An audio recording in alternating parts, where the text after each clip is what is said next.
Have you ever been like in the middle of a perfectly pleasant conversation, right? The energy is good, the banter is flowing, and then yeah, and then the person you're talking to says something that is just, well, flat out factually wrong. Oh, I know that feeling. Right. You know that exact physiological feeling. Your brain just immediately lights up. It feels like a giant like a flashing neon sign suddenly clicks on in your prefrontal cortex, and it's just screaming, correct them. Yes. Yes, exactly. You feel your breath hit, you like lean in, and there is this overwhelming, almost magnetic pull to set the record straight. It is a deeply, deeply visceral reaction. And it actually happens because our brains are, fundamentally wired to confuse being factually correct with providing value to our social group. Wait, really? Like an evolutionary thing? Yeah, exactly. From an evolutionary standpoint, having accurate information, like knowing exactly which berries were poisonous or, where the predator was hiding, that was literally a matter of life and death. Oh, wow. So you had to be right. You had to be. So when we spot an error today, we get this sudden rush of neurochemicals. It's a massive dopamine hit. We feel this urgent need to, save the tribe by fixing the bad data. Which is fascinating because in a modern casual conversation, nobody's life is at stake over what year a movie came out. Right. Definitely not. Yet we still treat that random piece of trivia like a tiger in the bushes. Yeah. We think we're doing this noble public service by jumping in, and well, today's deep dive is going to completely dismantle that instinct. It really is. We are pulling from this incredibly insightful source piece today. It's simply titled No Dung Podcast. And our mission today, for you listening, is to explore this really quiet, profound truth about human connection. The core premise is basically this. The thrill of being right is cheap, but the ability to make someone feel safe is priceless. It's such a powerful premise, too, because it really challenges how a lot of us operate, especially, those of us who pride ourselves on being well-informed. Oh, totally. Because when we try to figure out why relationships fail, whether we're talking about long-term friendships, romantic partnerships, or even professional dynamics, we almost always look for the cinematic explosions. Right, like the massive betrayals or the screaming matches in the rain. Exactly. Yeah. But the source material makes this really compelling case that the reality of relationship decay is much quieter. Relationships rarely shatter all at once. They erode. And they erode through 1,000 tiny paper cuts where we make someone feel small over, frankly, entirely pointless debates. It's like death by 1,000 I told you so's. Yes. Like someone says, oh, I love that movie when it came out in 1994, and your brain just demands that you jump in with, it was actually 1995. And the tragic part of that exchange is what gets lost in the friction, right? Suddenly you aren't talking about the emotional resonance of the movie anymore. Yeah, the moment is just gone. It's gone. You've dragged the conversation into this tug of war over a piece of trivia that has absolutely zero bearing on the emotional core of the interaction. You're sacrificing a moment of shared connection just to, signal your own intelligence and win a meaningless point. Okay, so I buy into this completely in theory. Sure. But my problem is the physical reality of the reflex. Biting your tongue when you know someone is wrong, it can feel physically uncomfortable. Oh, it really can. It feels like lying by omission almost. So if I'm in a situation where the facts actually do matter, let's say I'm at work, how do I hold back a correction without feeling like I'm endorsing a terrible idea? Right, and that is a crucial distinction to make. The source text isn't advocating for you to suppress your intelligence or, let terrible ideas run rampant. Okay, good, because that sounds like a disaster. Total disaster. Instead, it introduces a fundamental mental shift. You have to consciously move away from a me versus you dynamic, where one person wins and the other loses, and adopt an us versus the problem mentality. Us versus the problem. Okay, let's put a concrete scenario to that. Sure. If you're listening to this on your commute right now, think about your own team meetings. A coworker is super enthusiastic, they stand up, and they pitch a brand new initiative. But because you handled the accounts, you immediately spot a massive, obvious flaw. The company budget is completely tapped out, and their idea would cost a fortune. Right. So the standard instinctual response there, the me versus you instinct, is to simply state the unvarnished fact. You say, no, that won't work. Our budget is too tight right now. And if you say that, you aren't lying. It is an objective truth. It is entirely true.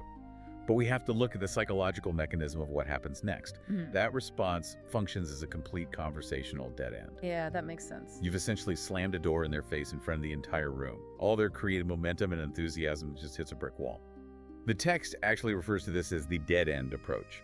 Even if your facts are right, you've publicly diminished them. But, okay, if you're a manager, you might be thinking, well, I have to protect the company. Of course. If the idea is bankrupting us, it's bad, and it needs to be stopped.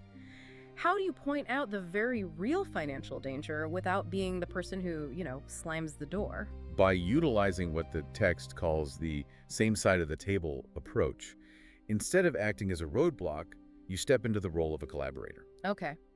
What does that sound like? You see something along the lines of, that's an interesting direction. If we decide to go that route, how do you think we could make it fit into our current budget? Okay, I have to push back on that phrasing a little bit. Go for it. If I'm the coworker who just pitched the idea and you say, how do we make it fit the budget? Yeah. Doesn't that just sound like a thinly veiled, passive-aggressive way of telling me my idea is too expensive? I can see that. Yeah, like it almost feels like a corporate speak trap where you're forcing me to admit my own idea is bad. That is a very fair critique, actually. And the difference lies entirely in the underlying intent and the delivery.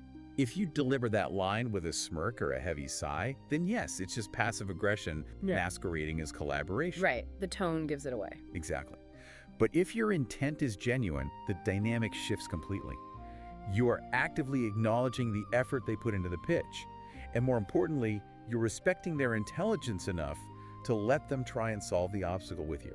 Oh, I see. You're removing the ego from the equation. You aren't saying, your idea is foolish and I know better.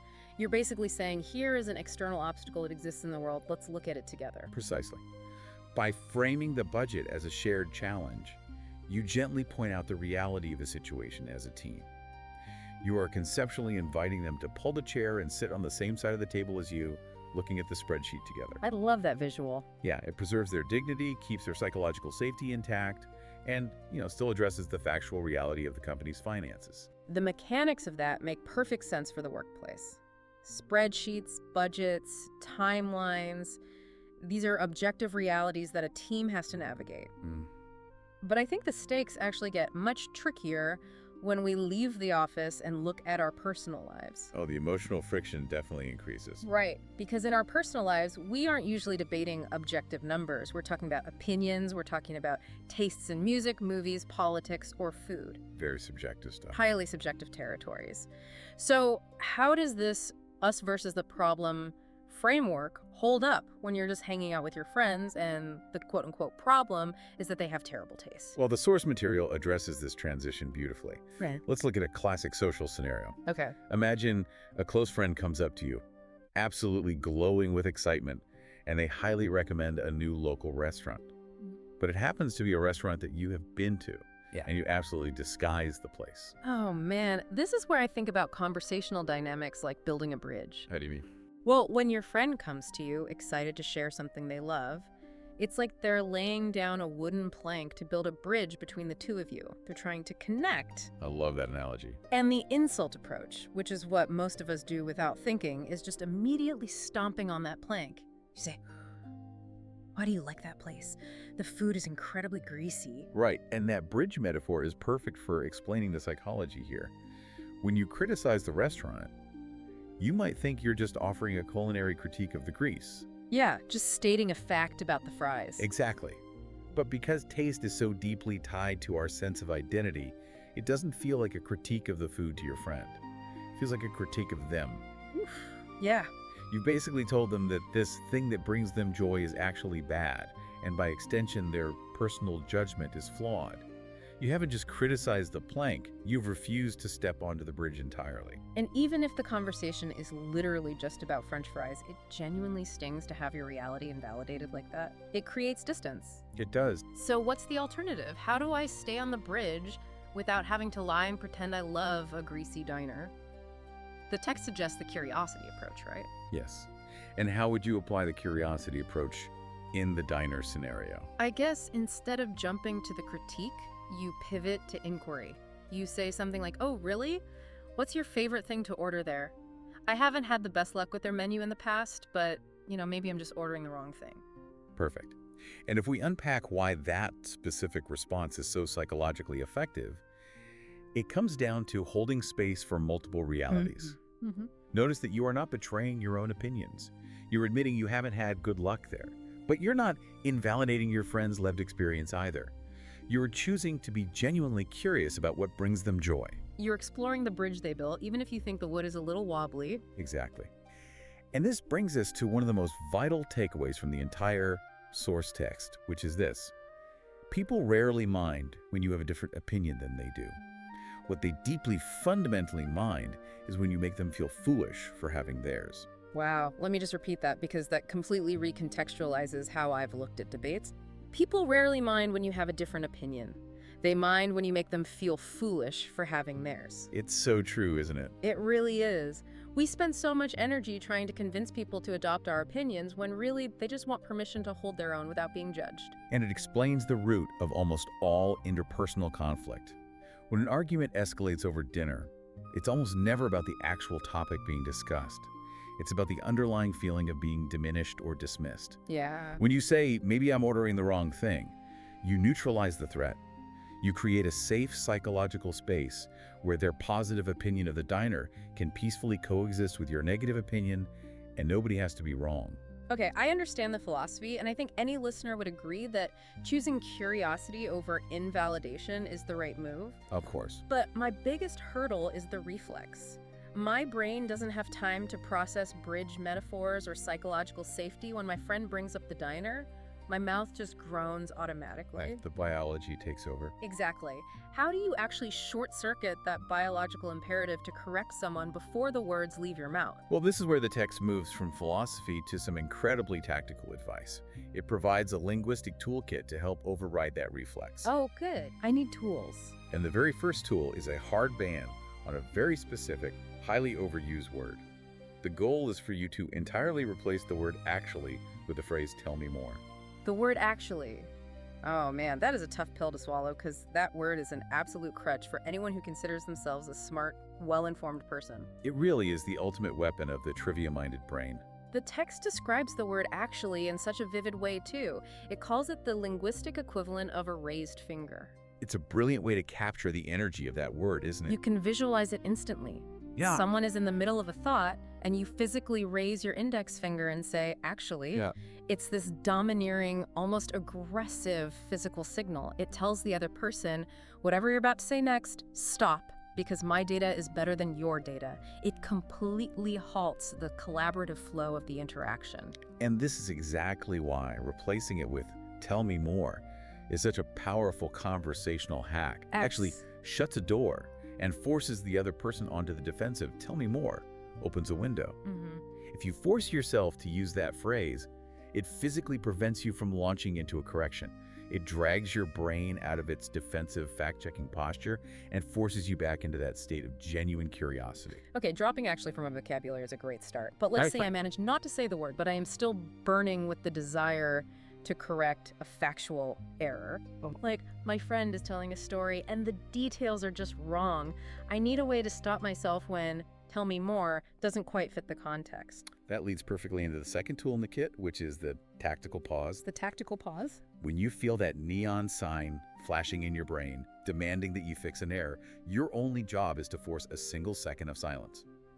You don't have to agree with them, just pause. Just 1 second. Just one. And in that tiny window of silence, you ask yourself one very specific internal question. Does the universe need me to correct this right now, or is it better to just let them enjoy their story? Does the universe need me to correct this right now?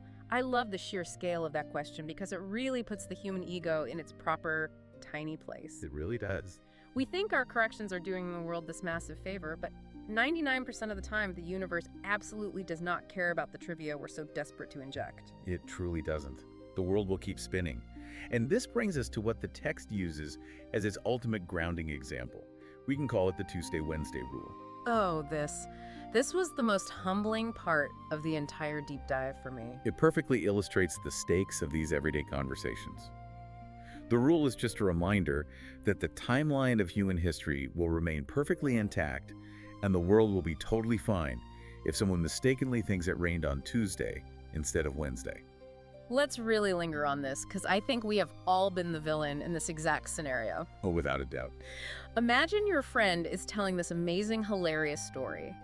They're talking about getting caught in a massive downpour, ruining their favorite shoes, slipping in a puddle in front of their boss. They're animated, they're laughing, you're laughing. Setting the scene. Right, and they say, so there I was on Tuesday, and your brain realizes the storm was actually the day after, so you interrupt the flow to say, actually, it rained on Wednesday. And we really have to ask ourselves, what did that correction actually achieve?